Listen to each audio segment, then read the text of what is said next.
સૌપ્રથમ વાત નવસારીને લઈને કરીએ તો નવસારી જિલ્લાના નદીઓમાં પૂરની સ્થિતિ સર્જાઈ છે। ઉપરવાસમાં વરસાદના કારણે થઈને નદીઓમાં પાણીનું ઘોડાપૂર આવ્યું છે, ત્યારે નદીમાં પાણીના પ્રવાહ વચ્ચે ભેંસો પણ તરતી જોવા મળી છે।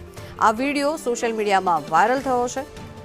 ઉપરવાસમાં સતત થયેલા વરસાદના કારણે થઈને નદીઓમાં પાણીનું ઘોડાપૂર આવ્યું છે। વધુ માહિતી મેળવીએ, સંવાદદાતા રાજન રાજપૂત જોડાયા છે આપણી સાથે। રાજન, જે સ્થિતિ અહીંયા જોવા મળી રહી છે, પાણીના પ્રવાહ વચ્ચે ભેંસો ઉતરતી જોવા મળી રહી છે, હાલ શું સ્થિતિ છે અને આ જે ભેંસો છે તેમને બહાર કાઢવા શું તજવીજ હાથ ધરાઈ?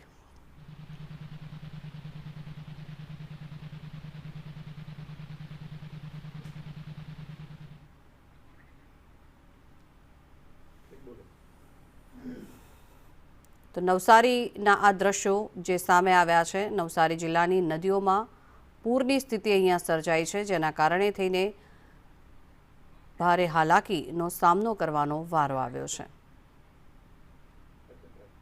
જી રાજન, શું સ્થિતિ છે હાલ?